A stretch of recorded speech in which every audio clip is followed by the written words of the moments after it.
it's Julie Davison from juliedavison.com. Welcome to Julie's Stamping Spot here on YouTube. We are right in the middle of our Project Playback series.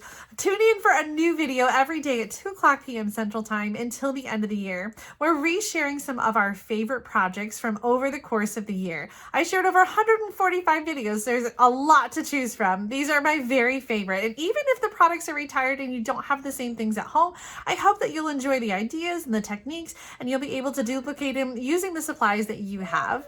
We recently surpassed 2 million views here on YouTube. Thank you so much for being part of that. Thank you for being here. Thank you for watching and being part of my stamping community. If you haven't already, be sure to subscribe to my channel so that you don't miss out on future videos. Are you ready for today's Project Playback? Let's see what we're going to make. Today I'm going to show you how to make a double slider card, which looks kind of complicated, but I'm going to break it down and show you all the steps that you need to make this card at home. I did this double slider card with my team at our team meeting on Saturday, and so I wanted to share it with you today. This was my inspiration. That's right. I got a new SIM card from Sprint, which is now part of T-Mobile, and when you pull on the side, what? Check out that. But you know what? I'd seen it before because I've made it before. This is a double slider card. And so I was inspired to break that template back out. And I used the Sweet Symmetry with my team to create this card. You pull up and it slides out both ends. You can make it a horizontal card like the Sprint T-Mobile SIM card packaging, or you can do vertical, either way. This is 5.5 in length, so it will fit in a regular envelope. It is just a little bit thicker and shorter, less wide. You know what I'm saying? Narrower. This is the Sweet Symmetry and the In Symmetry. This paper is on sale too. This is a 12 by 12 paper. I've been showing this one a lot because I just love it. Such bright, fun patterns that are nice and small. This is really good for one sheet wonder. Great B-side monochromatic patterns there as well. I'm not using the Symmetry one today, but I am going to use the same double slider template. For this card, I'm going to use that Sweet as a Peach. I thought that I didn't like the peaches, but guess what? I do, and I had to buy them. This paper might be what convinced me, actually, because it is really pretty. It's got the peaches, of course, and the blossoms. The colors are Old Olive, Pear Pizzazz, Calypso Coral, Pale Papaya, and then Balmy Blue is the blue in there. So pretty. So this is the piece I cut for our card, and that piece that you're going to need to wrap around the card is 4 inches by 6 inches. So I've cut that down like this. We're using a half a sheet of cardstock, and you're going to score it. So here are the score lines. I did this once and I messed up, and then I did it again. I don't know why. I just wasn't paying attention. You're going to score it 2.5 inches, 5 inches, 8 inches, and then you have a little 1/2 inch tab, and that is going to be for tear and tape. So I'm going to go ahead and put it on there right now so that it's a very visible tab as I'm telling you how to punch and do the rest of the card. So some other pieces. This is for the front of the card. The white is 2 by 3. The green is 2 1/4 by 3 1/4. I'll put the measurements of all these pieces in the video description. These are just a little bit bigger. These are for the pullouts. 2 1/4 by 3 1/4, 2.5 by 3 1/2, and then you just need 2 of them. The other thing you need for this card is a piece of plastic. So I cut a strip off the top of a cello bag. This is in the annual catalog. Back there in the packaging, we have some like gift boxes and some bags and other, gift packaging kind of things. So I just cut the top off of this. I cut this at 7/8 of an inch, so a little bit shorter than 1 inch. And we're going to use that for the slider mechanism.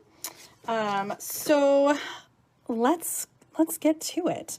We need to do the stamping bit before we do the assembly bit. So let's do that.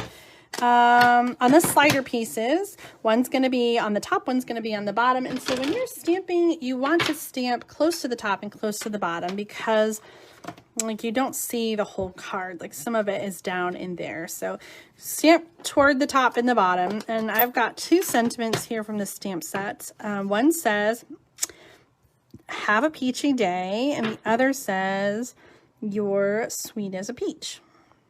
So I'm going to do that one on the bottom and this one on the top. And I don't know why they're two different stamps. There must be some different things you can mix and match there. And then I've got the little flowers. I'm going to do those in Pale Papaya. This one I didn't stamp ahead of time, so we're just making it up as we go. Okay, pretty simple there, but that will serve our purpose. And these are going to go onto the Pale Papaya cardstock.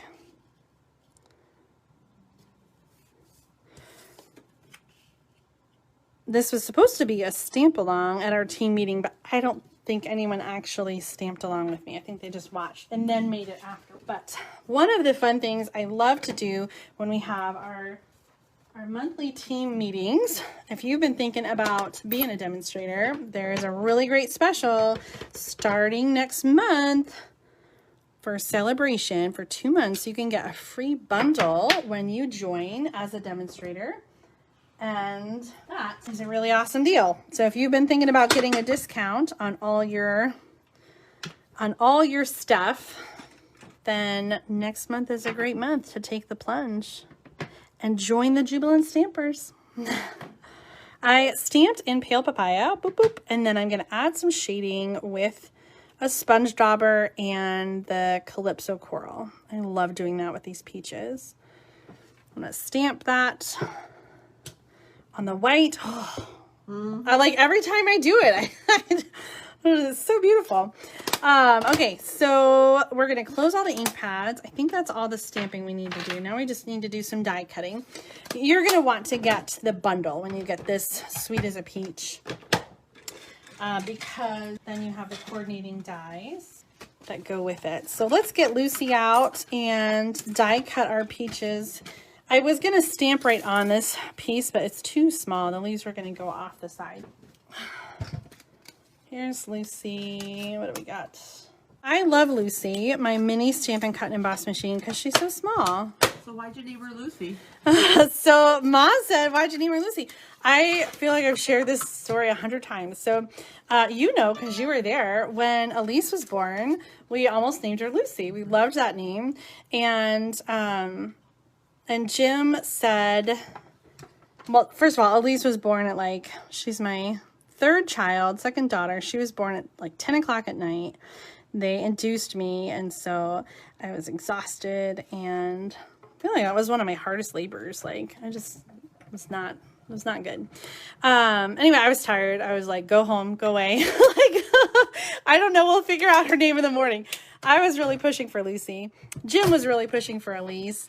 I was worried about his family being able to spell Elise. Not that it's that tricky, but and so in the morning he called me to bring the other kids over to see the new baby, and he said, you know, I thought about it and I'm okay with Lucy. And I said, nope, I spent the night with her. She's Elise. And so I put the name Lucy back on our list. Then we had another baby girl. Although I always said that if my baby had red hair, I didn't want to name her Lucy. And Anna did have red hair. She still does. She still does have red hair, yes. But in between Elise and Anna, my mother-in-law, Sharon Ann, passed away. And so we were pretty set on naming Anna. And so Lucy was kind of off the table. But I've always loved the name Lucy. And I did not have any more daughters after that. So this is my baby. This is my baby girl, Lucy. Okay. So I call her Lucy, and then Lucy has Big Mama. And sometimes we got to get Big Mama out for the big jobs. Okay, we did some die cutting there. If you haven't heard the story about Lucy, now you have.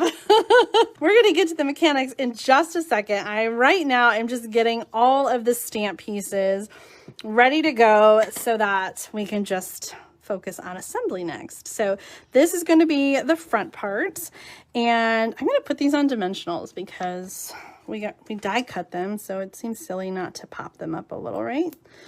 Boop, boop. And we need the minis for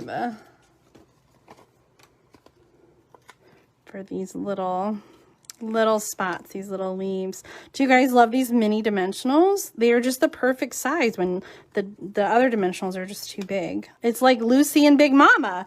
Little Lucy and Big Mama Stampin' Dimensionals. Wouldn't it be funny if they came out with like jumbo, you know what? Actually, they have come out with jumbo Stampin' Dimensionals. We have the whole sheet Stampin' Dimensionals. They're hiding somewhere close by, I'm sure. But we have sheets that the whole thing is one big dimensional. So we do have gigantic dimensionals. And strips. And strips. Yeah, the foam strips. We have a lot of different adhesives. You should check out the adhesive page. I use quite a few in our Facebook Lives because they're just, I'll have to do a whole video on adhesives and when to use which kind. Yeah, would you guys like a video like that? Would you like a video about different kinds of adhesives and how to use them? Leave a comment. If I don't know that you want it, then I won't do it. All right, I feel like they're supposed to fit in here a certain way. This has got like a little opening, so I think that big one goes there. They can overlap. Yeah.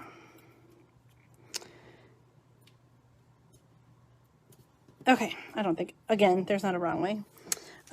Will the T-Hoo pick up the dimensionals? Yeah. Okay, guys, Mom gave me one of these. Oh my gosh.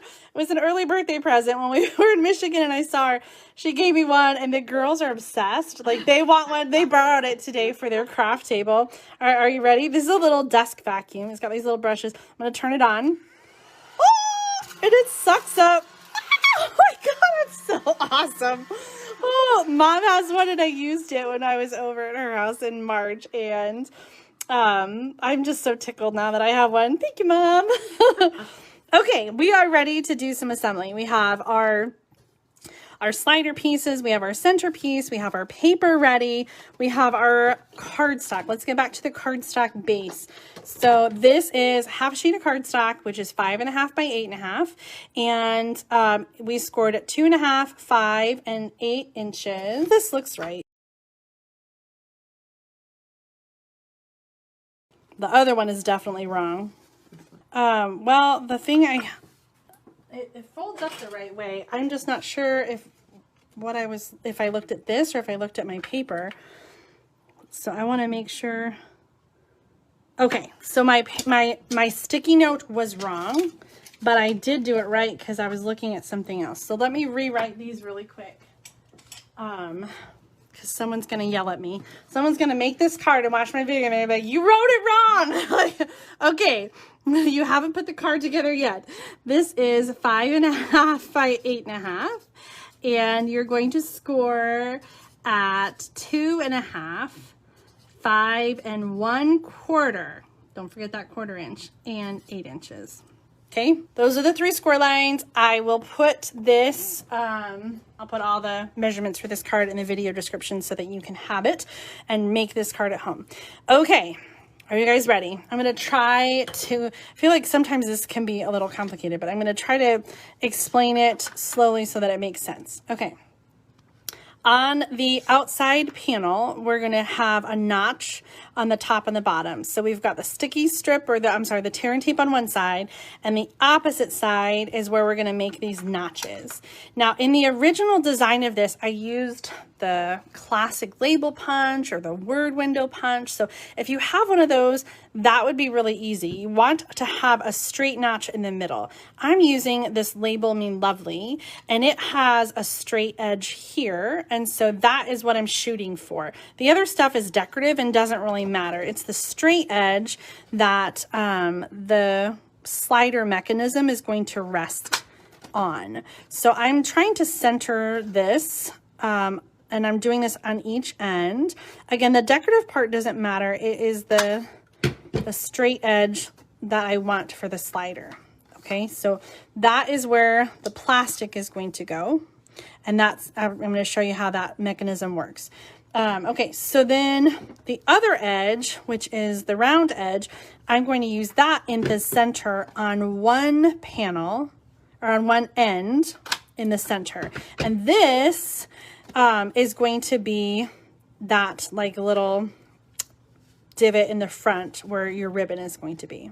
Okay, so this is the front of the card. This is the inside, and then this is the back. Okay, front, inside, back. Okay, so on this plastic piece, this is 7/8 inch that I cut from the top of a cello bag. I'm just gonna clip the end so that I have one long piece. And we're going to wrap it around that center piece. And we're gonna use a piece of tear and tape to stick this down. Let's grab that tear and tape.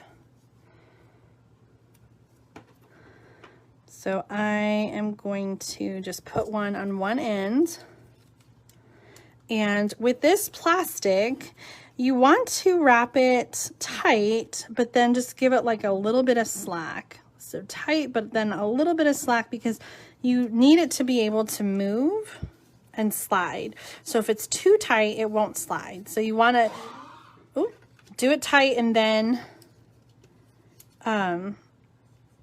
a little slack. I'm just going to trim that extra little piece. Okay, so we've got this loop, and this tape piece gets stuck right here at the top. And so you want to make sure to strategically use that to your advantage. So for the top of the slider, we want to maneuver that so that that tape piece is right around the bottom of the top slider. Okay, so right around there. And then I'm going to put the tear and tape right over that same place, and the card is going to stick to that. So I'm going to just do two little pieces. Now, remember I said that this is the front of the card, and so when I'm putting this top slider down, I'm going to have it be face down because the front of the card, then it will show up. Okay, so face down right here in the center, lining up the top edge, and then we'll just take off the tear and tape, center that, and then I'm going to fold this over so that it sticks to the slider. It should slide up and down. Okay, then we're going to close it. On the other side, we're going to stick the bottom slider. Same thing again, I'm going to line it up on the side so I know where to put the tear and tape. On this side, I don't have to worry about that, like that tape area, so it doesn't really matter. And don't want it to go over the edge. A little bit right there. Okay, now again, let's review. This is the front of the card. And so I want this to be facing the front, so that needs to be face down. Okay, with this closed, this is going to go face down, line up the bottom edge, and try to line it up with the side of the other one so that they're in the same line. And we're sticking that to the plastic. Okay, let's test it really quick. So when we slide up, it should come down at the bottom as well.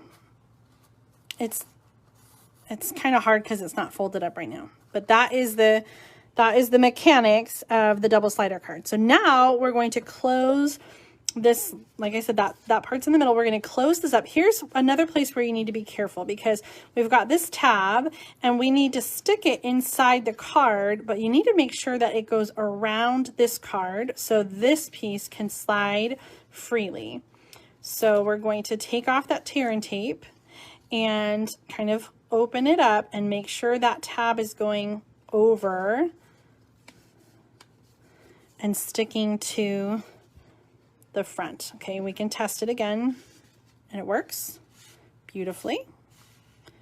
Okay, I want to add a little ribbon here, and so I'm going to use a pencil to mark the spot. A pencil. I'm going to use a pen and just to mark the spot. I'm just kind of eyeballing like the center of our little notch there. And I don't have any ribbon out, do I? Well, I'll find some ribbon. Okay, I'm gonna do some adhesive onto the card front to hold the ribbon, or to hold the cardstock in place. And Mom's gonna pick out some ribbon for me. She found my ribbon drawer over there. Thank you, Mom. And I'm just wrapping this paper around the card. I did not score this ahead of time because it is a little bit thicker. So I'm just wrapping. This again is a 4x6 piece of designer paper. And you want it to stay put. You don't want it to slide off the card. And then this is going to go in the center like that. We're going to use Stampin' Dimensionals because this is curved. We want to make sure that it stays put and doesn't pop off. So I'm going to use some Stampin' Dimensionals. And I made a mess of your ribbons. oh, that's okay. Oh, the pale papaya. What a wonderful choice, Mom. I was trying to think of what ribbon I had over there that would match, and that one's perfect. Okay, so we've got the front. The words are on the inside like that. You're sweet as a peach. Have a peachy day. I could have gone a little higher on that one. And I've made my hole, or my dot for the hole. Let's just do a little hole punch here. And Mom picked out the pale papaya. Love this sheer in color ribbon. I got a little sticky there. I'm just going to cut that. And I'll do like a ribbon pull like I did last time. You could do like a whole bow, but I'm just going to do like a pull. So I'm going to bring both points through from the back to the front. And then take those ends through the top. Oh yeah, that's so perfect. And there it is, the double slider card. Oh my gosh, this card is just so much fun. Whether you're doing Sweet as a Peach or In Symmetry, I mean, you could do this with any stamp set. And like I said, you can also do a vertical double slider too. You can have it be this way. So I might have to make another one and do a horizontal double slider card, maybe when we play with our new mini catalog stuff this week. Okay, that's it for today. I'm so glad that you were able to join me for this project playback. If you like this video, make sure to give me a thumbs up, like, comment, and share. And don't forget to subscribe to my channel. See you next time with another project playback.